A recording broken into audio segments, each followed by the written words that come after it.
Assalamualaikum warahmatullahi wabarakatuh. Perkenalkan, nama saya Sasha Lintang Febrilian. Di sini saya akan mempresentasikan jurnal internasional saya yang terindeks Q1 dengan judul Multi-Level Analysis of Prevalence and Determinant of Diarrhea Among Under 5 Children in Somalia. Insight from the Somalia Demographic and Health Survey 2020.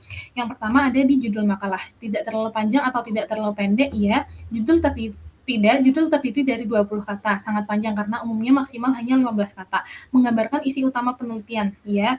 Pada judul sudah menggambarkan variabel di halaman 4, ada variabel dependen dan independen. Untuk variabel dependennya itu ada di sosiodemografis dan lingkungan terpilih berkaitan dengan ibu dan anak. Kemudian variabel independennya ada kejadian diare pada balita. Judul cukup menarik, ya, menarik karena relevansi topik yang diangkat merupakan masalah kesehatan masyarakat yang signifikan, yaitu diare pada balita di negara berkembang Somalia. Kemudian topik tanpa singkatan selain yang baku, ya, tidak ada singkatan yang tidak baku pada judul. Kemudian pengarang dan institusi, nama-nama ditulis dengan aturan jurnal, ya, nama ditulis di bawah judul, nama lengkap tidak diberi gelar. Terdapat angka superscript setelah nama penulis. Informasi korespondensi ditulis terpisah di bagian sini. Kemudian untuk abstrak yaitu terdiri dari satu paragraf. Abstrak terstruktur, ya, karena terdiri dari latar belakang, tujuan, metode, hasil, dan kesimpulan. Mencakup komponen imrat, ya, karena terdiri dari latar belakang, yaitu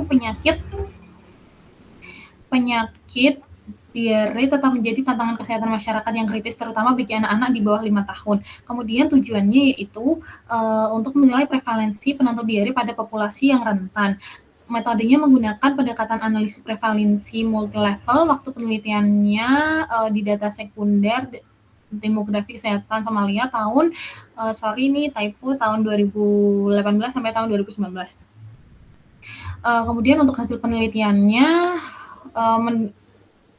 mengidentifikasi prevalensi diare sebesar 5,24%. Khususnya faktor sosiodemografis secara signifikan mempengaruhi prevalensi ini. Keluarga dalam kategori kekayaan kedua menunjukkan penurunan kemungkinan diare. Suplementasi vitamin A ditemukan kritis. Anak-anak yang kekurangan suplementasi baru-baru ini memiliki kemungkinan diare meningkat. Praktik pemberian makan menunjukkan bahwa anak-anak yang tidak menggunakan puting botol atau DOT menghadapi kemungkinan diare yang lebih tinggi. Usia ibu 45-49 tahun menunjukkan peluang yang lebih tinggi anaknya terkena diare. Kelahiran institusional dikaitkan dengan kemungkinan diare yang lebih rendah. Anak-anak dari ayah yang berpendidikan menunjukkan peningkatan peluang. Kurangnya obat cacing yang signifikan meningkatkan kemungkinan diare. Kesimpulannya yaitu prevalensi diare antara anak-anak di 5 tahun tinggi, di bawah 5 tahun tinggi. Penentu utama termasuk suplementasi vitamin A, pemberian makan dengan botol, kekayaan rumah tangga, usia ibu, tempat persalinan, pendidikan ayah, obat cacing. Intervensi kesehatan masyarakat harus fokus pada peningkatan ekonomi rumah tangga. Kemudian secara keseluruhan informatif, ya, pada abstrak sudah menjelaskan masalah utama penelitian, tujuan penelitian, metode, hasil, yaitu seluruh variabel yang telah diuji. Tanpa singkatan yang baku, ya, tidak ada singkatan yang tidak baku. Semua menggunakan singkatan yang baku. Kurang dari 250 kata tidak, pada abstrak terdiri dari 317 kata. Kemudian pendahuluan. Bagian pendahuluan ringkas terdiri dari 2-3 paragraf. Tidak, pendahuluan umumnya terdiri 8 paragraf. Tergolong panjang karena umumnya hanya terdiri sampai 3-5 paragraf. Kemudian paragraf pertama mengemukakan alasan dilakukannya penelitian. Ya, paragraf pertama pendahuluan membahas tentang diare sebagai penyebab utama kematian dan morbiditas pada anak di bawah 5 tahun secara global di Somalia khususnya, serta dampak terhadap kesehatan di bagian over the past to decade ini.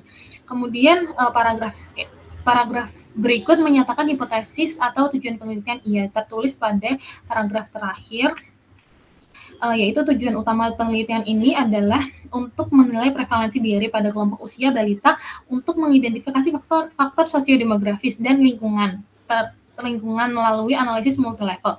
Kemudian didukung oleh daftar pustaka yang relevan, iya, terdapat 45 referensi pada pendahuluan dengan rentang waktu sumber penelitian lebih dari 10 tahun terakhir, menunjukkan literatur yang sangat mutakhir. Kurang dari 1 halaman, tidak pendahuluan lebih dari 1 halaman, terdiri dari 2 halaman. Kemudian di bagian metode disebutkan desain tempat dan waktu penelitian. Pada artikel disebutkan desain penelitian menggunakan cross-sectional untuk pengambilan sampel terdiri menggunakan klaster sampel bertingkat melalui pendekatan kuantitatif dengan analisis multilevel. Waktu penelitian ini menggunakan data sekunder SDHS tahun 2018 sampai 2019. Untuk tempatnya ada di Somalia. Kemudian disebut populasi sumber atau terjangkau. Tidak, artikel ini tidak menyebutkan populasi sumber atau terjangkau, tetapi dapat disimpulkan bahwa populasi yang diteliti adalah seluruh data yang ada di SDHS 2020 di Somalia.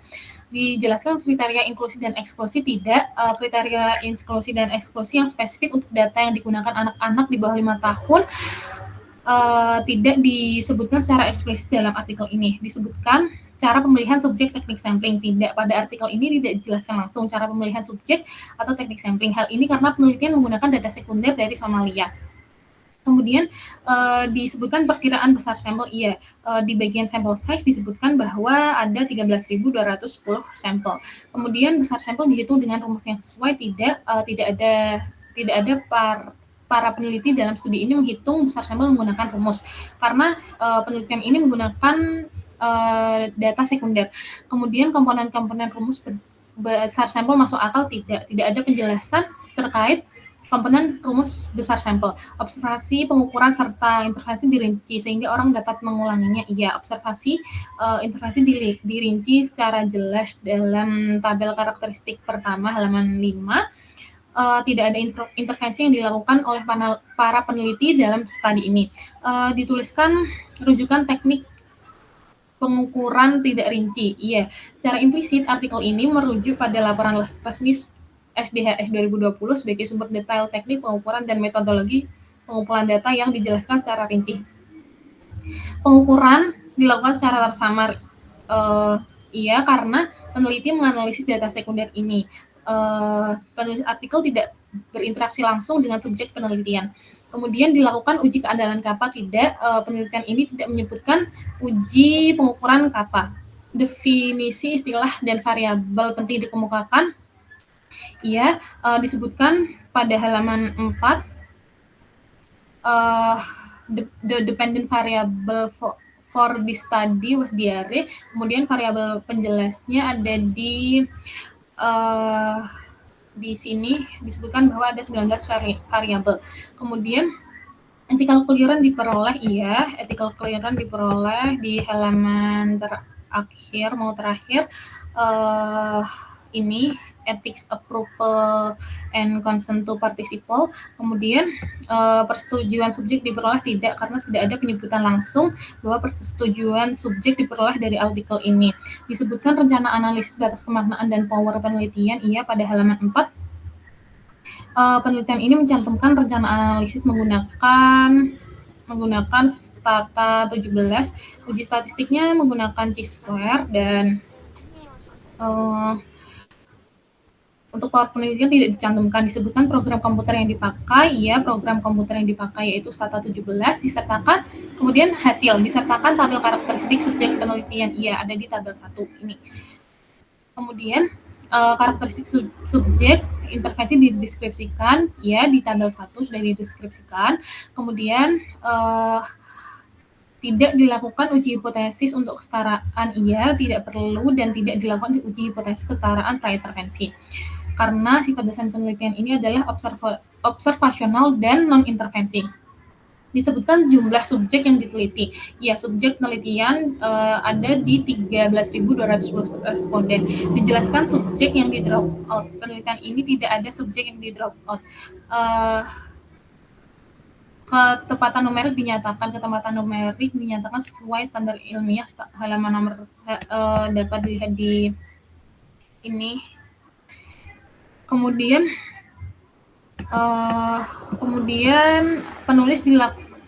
Penulisan tabel dilakukan dengan tepat. Penulisan tabel dalam jurnal dilakukan dengan tepat, yaitu menyajikan informasi relevan dan jelas. Tabel dan ilustrasi informatif memang diperlukan, iya. Tabel dan ilustrasi artikel informatif memang diperlukan dalam pembahasan.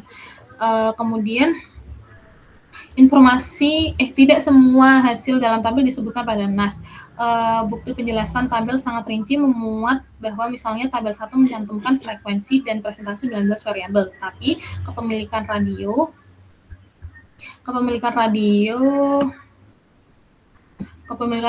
internet, jumlah anggota keluarga dan rumah tangga, tidak di semua variabel dijelaskan secara rinci ini di sini.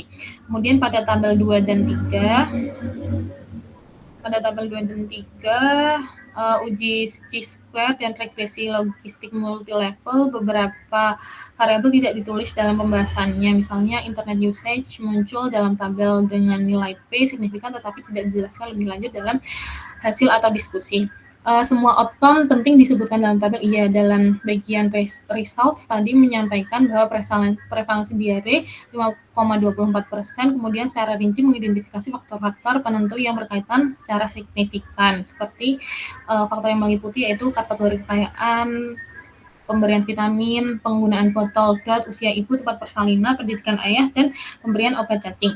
Subjek yang di drop out diikutkan dalam analisis tidak. Penelitian ini tidak menyebutkan informasi mengenai subjek yang di drop out. Analisis yang dilakukan dengan uji yang sesuai, iya. Analisis dilakukan dengan deskriptif statistik untuk menggambarkan karakteristik responden, chi-square untuk menguji hubungan antara variabel, multilevel regression untuk menganalisis faktor-faktor yang mempengaruhi kejadian diare. Ditulis dalam hasil uji statistik degree of freedom nilai P, yaitu nilai statistik X kuadrat, dan nilai P dituliskan dengan baik. Kemudian contohnya ini, kemudian di nomor 45 ada tidak dilakukan analisis yang semula tidak direncanakan. Semua analisis dilakukan sesuai rencana menggunakan data dari SDHS 2020, menganalisis suatu outcome pada kejadian diare anak balita menggunakan 19 variabel, melakukan 3 uji statistik chi-square multilevel regression. Disertakan interval kepercayaan, iya. Pada penelitian ini menyertakan interval kepercayaan yaitu AOR di 95%. Ditulis, ya. Untuk dalam hasil disertakan komentar atau pendapat, iya. Tidak disertakan komentar atau pendapat penulis. Pada pembahasan semua hal yang relevan dibahas, iya. Pada penelitian ini semua hasil yang relevan dibahas dan diangkat dan terhubung dengan hasil. Tidak sering diulang, iya. Penjelasan objektif dan tidak ada pengulangan kalimat atau tabel maupun grafik. Dibahas keterbatasan penulisan, iya. Terdapat di strength and elimination. Keterbatasan penelitian dibahas.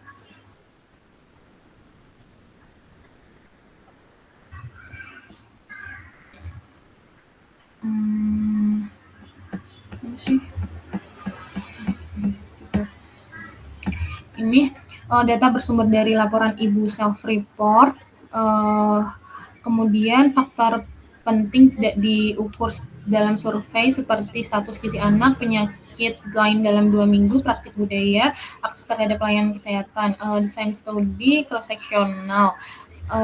Kemudian nomor 51 disebutkan penyimpangan protokol dan dampaknya terhadap hasil. Tidak, dalam jurnal ini tidak menyebutkan adanya penyimpangan protokol. Diskusi dihubungkan dengan pernyataan penelitian. Iya, diskusi terhubung membahas secara langsung pernyataan penelitian baik mengenai prevalensi diare maupun faktor-faktor yang mempengaruhi diare pada anak balita di Somalia. Kemudian dibahas hubungan hasil dengan teori terdahulu. Iya. Pada diskusi disebutkan hubungan teori terdahulu menjelaskan prevalensi diare di Ghana. Kemudian dibahas hubungan hasil dengan praktik klinis.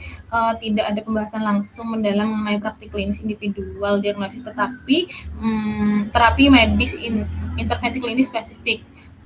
Tetapi dijelaskan di halaman 2, yaitu ini increasing to coverage and frequency vitamin A supplementation enhance children immune system and reduce diare incident. Ini relevan dengan praktik klinis puskesmas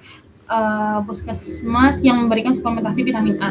Efek samping dikemukakan dan dibahas, tidak ada efek samping yang dibahas dalam pembahasan. Hal ini wajar karena studi ini melibatkan intervensi medis langsung sehingga tidak memiliki ruang lingkup untuk menilai. Disebutkan hasil tambahan selama observasi. Pada artikel ini tidak menyebutkan adanya hasil tambahan observasi. Hasil tambahan tersebut tidak dianalisis secara statistik ya. Hasil tambahan tidak dilakukan analisis statistik karena memang tidak ada hasil tambahan yang dilaporkan. Disertakan simpulan utama penelitian, ia terletak di bagian conclusion akhir pada abstrak.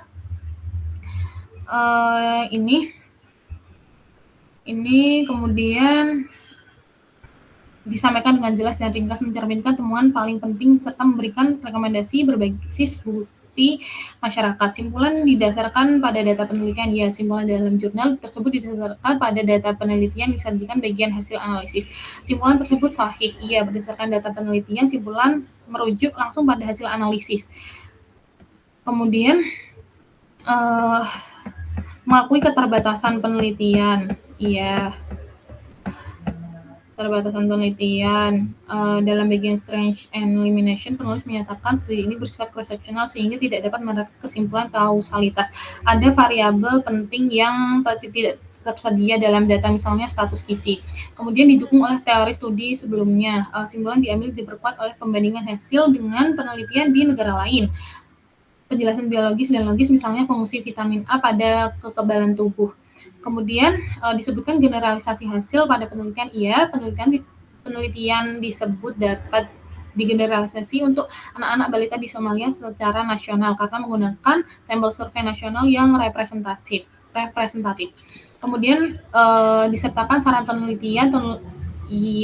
Penulis menyatakan rekomendasi di bagian additionally ini.